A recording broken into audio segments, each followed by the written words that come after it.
మానవులలో మహోన్నతుడు. ఈ బిరుదు ఒక వ్యక్తికి ఎలా వర్తిస్తుంది? అతని యొక్క నైతిక ప్రవర్తన వల్లన, మానవత్వం పట్ల అతనికున్నటువంటి గౌరవం వల్లన, లేక శతాబ్దాలుగా జరిగిన ప్రచారం వల్లన?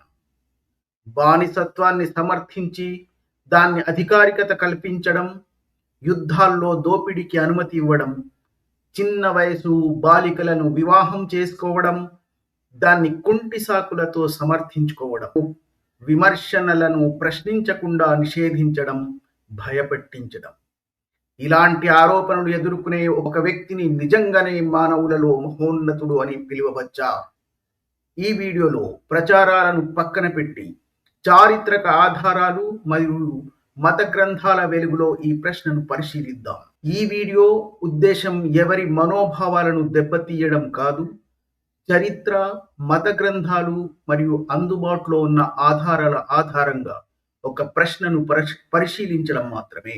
ఇప్పుడు ఈ పూర్తి వీడియోను మీరు వినండి.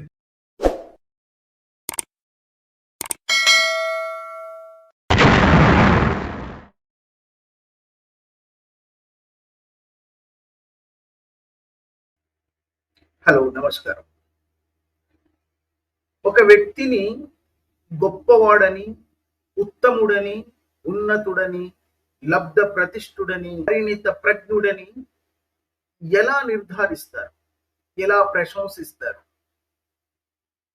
అతని యొక్క జీవిత చరిత్ర నుంచి, అతని యొక్క ప్రవర్తనను బట్టి, అతను తన జీవితాన్ని ఎలా గడిపారు అన్న దానిపై ఆధారపడి ఉంటుంది. అతని వ్యక్తిత్వం, అతని యొక్క జీవ చరిత్ర, అతని యొక్క ప్రవర్తన, అతను తన జీవితంలో పాటించినటువంటి నియమాలు, ధర్మాలు, నైతికత, ధార్మిక విలువలు, దీనితోనే ఒక మనిషి ఉత్తముడో, ఉన్నతుడో, గొప్పవాడో, లబ్ధ ప్రతిష్ఠుడో లేదా పరిణిత ప్రజ్ఞుడో నిర్ధారించడానికి అవకాశాలు. కానీ ఈ మార్గం కాకుండా ఒక వ్యక్తిని మరో మార్గాన కూడా ప్రపంచంలో ఈ విధమైనటువంటి బిరుదులతో కీర్తించి, స్తుతించి, ప్రపంచంలోనే ఉత్తముడని, ఉన్నతుడని, మానవుల్లోనే మహోన్నతుడు అని ప్రపంచం ముందు ఆవిష్కరించడానికి, ప్రపంచం ముందు చిత్రీకరించడానికి ఇంకొక మార్గం కూడా ఉంది. ఒకవేళ అతని యొక్క చరిత్ర హీనమైనప్పటికీ ఆ చరిత్రపై తెరలు వేసేసి అబద్ధపు కథలను ప్రచారం చేసి, కేవలం ప్రచారం అనే మాధ్యమం ద్వారా కేవలం అబద్ధాల కథలను సృష్టించి ప్రచారాల మీద ప్రచారాలు చేస్తూ ఆ చరిత్ర మీద తెరలు దించేసి,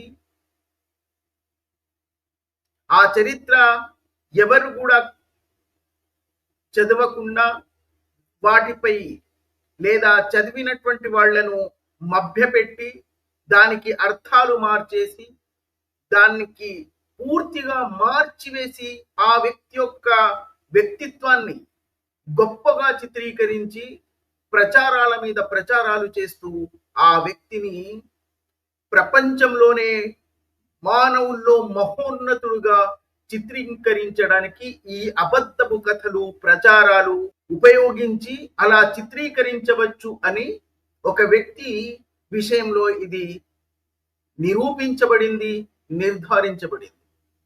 ఆ వ్యక్తి ఇప్పటికే మీకు అర్థమై ఉంటుంది, ఈ స్వయం ప్రఖ్యాపిత ప్రవక్త ముహమ్మద్.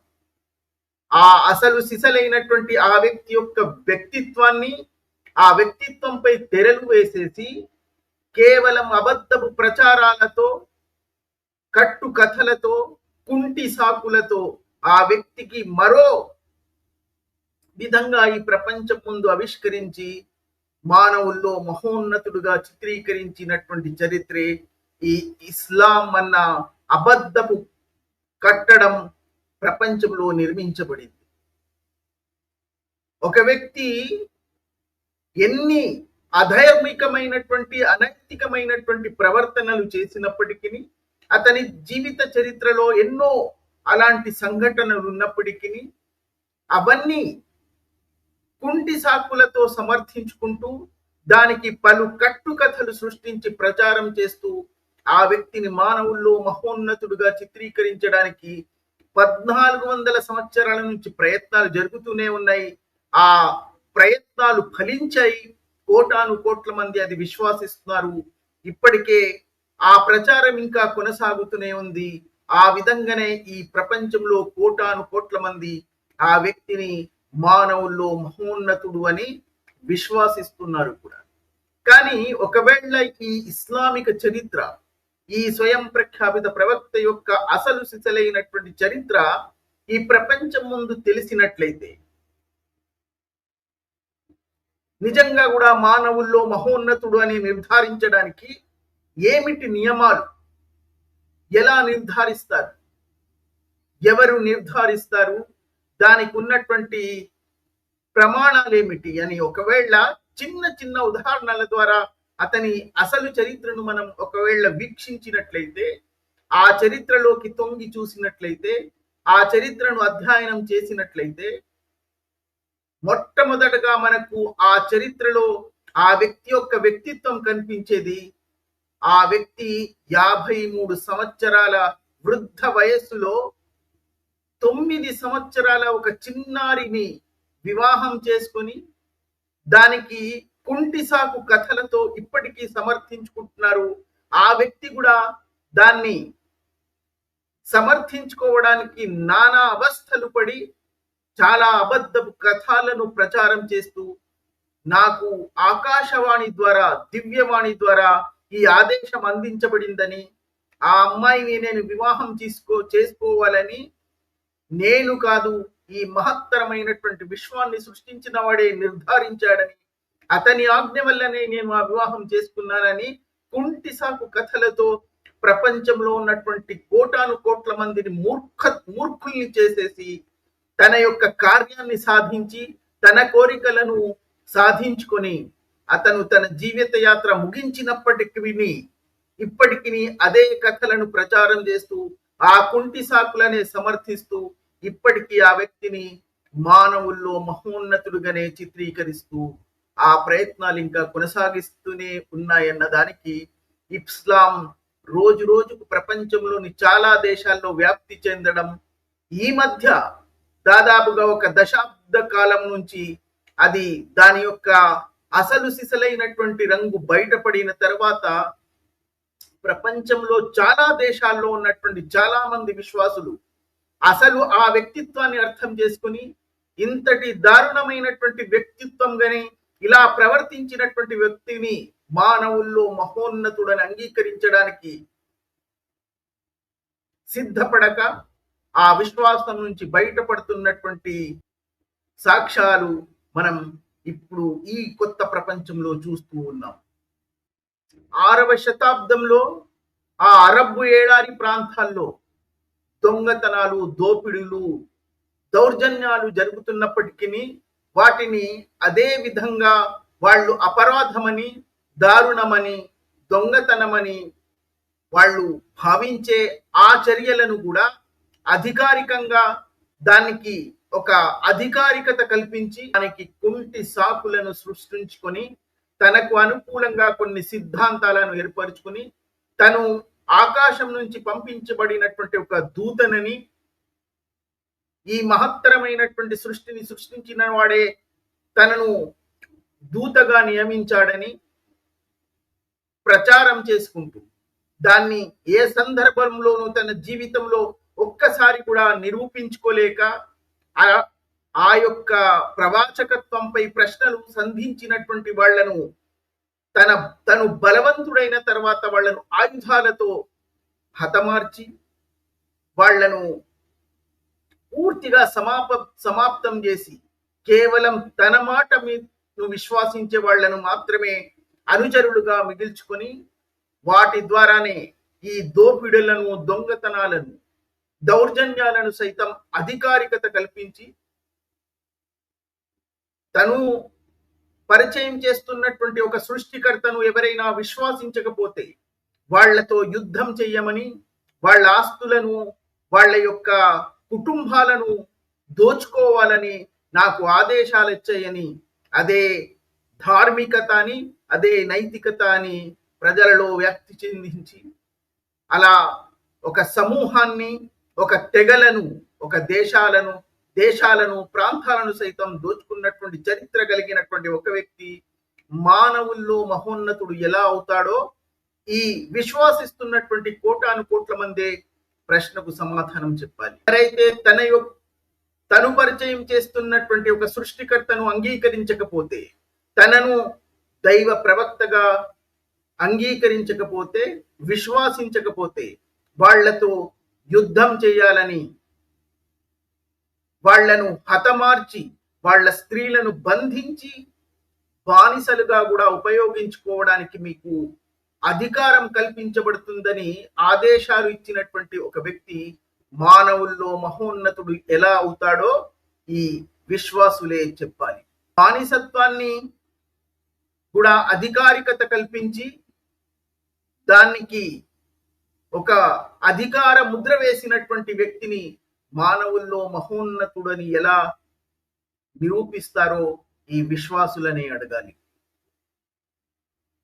తన జీవితంలో 13 నుంచి 17 వివాహాలు చేసుకుని దానికి అడ్డమైన సాగు కథలు సృష్టించి తన కోరికలు తీర్చుకోవడానికి తన అనుచరులను, బానిస స్త్రీలను వాళ్లను పంచుతూ వాళ్లను తృప్తిపరుస్తూ తన కోరికలను తీర్చుకుంటూ ఇదే నాకు వచ్చినటువంటి ఆజ్ఞ అని, ఇదే ఆ సృష్టికర్త నాకు పంపిస్తున్నటువంటి దివ్యవాణి అని, ఇదే ధర్మమని, ఇదే న్యాయమని, ఇదే ధార్మికత అని, ఇదే నైతికత అని బోధించడానికి ప్రయత్నించినటువంటి వ్యక్తి మానవుల్లో మహోన్నతుడు ఎలా అయ్యాడో ఈ విశ్వాసులే చెప్పాలి. ఆ ఖురాన్ అన్న గ్రంథంలో తన కోరికలు తీర్చుకోవడానికి, తనకు అవసరమైనటువంటి సందర్భంలో, తనకు అవసరమైనటువంటి సమయంలో, తనకు అనుకూలంగా సృష్టించుకున్నటువంటి వచనాలను, ఇవి దివ్యవాణి అని, ఆకాశం నుంచి నాకు పంపించబడినటువంటి ఆదేశాలని, ఇదే అంతిమ రోజు వరకు, ప్రపంచమంతమయ్యే వరకు కూడా ఇదే మానవులందరూ ధార్మిక విలువలుగా పరిగణించాలని, ఇదే నైతికత అని విశ్వాసించాలని ఆదేశాలు జారీ చేసినటువంటి ఈ వ్యక్తి మానవుల్లో మహోన్నతుడు ఎలా అయ్యాడో వీరే చెప్పాలి. 13 వివాహాలు చేసుకుని దానితో కూడా తృప్తి పడకుండా ప్రపంచంలో ఏ స్త్రీ అయినా ఇష్టపడి తనను తాను సమర్పించుకుంటే నేను వారితో సంబంధం ఏర్పరచుకోవని వచనాల ద్వారా అధికారికత కల్పించుకొని తన కోరికలు తీర్చుకోవడానికి ప్రయత్నించినటువంటి ఒక వ్యక్తి మానవుల్లో మహోన్నతుడు ఎలా అవుతాడో వీళ్ళే చెప్పాలి. ఒక వ్యక్తి తన యొక్క ఇలాంటి అనైతికమైనటువంటి విషయాలకు, అధార్మికమైనటువంటి విషయాలను సైతం ధర్మమని, న్యాయమని బోధించి తన జీవితంలో పూర్తిగా కోరికలు తీర్చుకోవడానికి సృష్టించినటువంటి ఒక లోకాన్ని ఒక ఇస్లాం అన్న పేరుతో ప్రచారం చేసి ఇప్పటికీ అది కొనసాగిస్తున్నటువంటి ఈ విశ్వాసులకు ఈ ప్రశ్నలకు సమాధానాలు అడగండి, వాళ్లను నిలదీసి అడగండి. ఈ మనిషి మానవుల్లో మహోన్నతుడెలా అవుతాడు? స్త్రీలు మీ పంట పొలాల్లాంటి వారని, వాళ్లలో మీరు ఎటువైపు నుంచైనా ప్రవేశించవచ్చు అని అశ్లీలమైనటువంటి పదాలతో ఆదేశాలు ఇచ్చినటువంటి ఈ వ్యక్తి మానవుల్లో మహోన్నతుడు ఎలా అవుతాడో మీరే చెప్పాలి. చిన్నారి బానిస అమ్మాయిలను సైతం మీరు దత్తత తీసుకోకూడదని, వాళ్లలో మీరు ఎన్నుకొని 2, 3, 4 మీరు వాళ్లను వివాహం చేసుకోండి అని చిన్న పిల్లలని సైతం కూడా పరిగణలోకి తీసుకోకుండా వాళ్లను తమ యొక్క సొంత సంతానంలాగా దత్తత తీసుకొని వాళ్లను మీ ఆస్తుల్లో భాగాలు కూడా ఇవ్వండి అని చెప్పవలసినటువంటి ఒక వ్యక్తి ఆ దత్తత దాన్నే పూర్తిగా నిషేధించి ఆ అనాథ బాలికలను సైతం మీరు ఎన్నుకొని ఆ చిన్నారులను మీకు కావలసినంత మందిని వివాహాలు చేసుకోండి అని ఆదేశాలు ఇచ్చినటువంటి ఈ వ్యక్తి ఎలా మానవుల్లో మహోన్నతుడు అవుతాడో ఈ విశ్వాసులను అడగండి. ఈ ప్రశ్నలన్నీ ఈ విశ్వాసుల ముందు ఉంచవలసినటువంటి సమయం ఆసన్నమైంది. ఇంతకాలంగా వీళ్ళు నిర్మించుకున్న అబద్ధపు లోకానికి భయపడి, వీళ్ళ బలానికి, వీళ్ళ ఆయుధాలకు భయపడి ఇలాంటి ప్రశ్నలు అడిగినటువంటి వాళ్ళని ఎంతో మందిని చిత్రవధకు గురి చేసి చంపేసి వీళ్ళు తమ కట్టడాన్ని ఒక్కొక్క మెట్టుకు ఇంకా అంతస్తులను పెంచుకుంటూ వచ్చినటువంటి ఈ ఇస్లాం అనే కట్టడాన్ని దీని ముందు నిలబడి దీని యొక్క ప్రచారకులను నిలదీసి మరి ఈ ప్రశ్నలన్నీ సంధించండి. ఈ కొత్త ఆధునిక లోకంలో సైతం కూడా ఇలాంటి వాస్తవమైనటువంటి తార్కికమైనటువంటి ప్రశ్నలు వీళ్ళ ముందు మీరు సంధించలేకపోతే మనిషిగా మీలో ఏదో లోపం ఉన్నట్టుగానే పరిగణించబడుతుంది.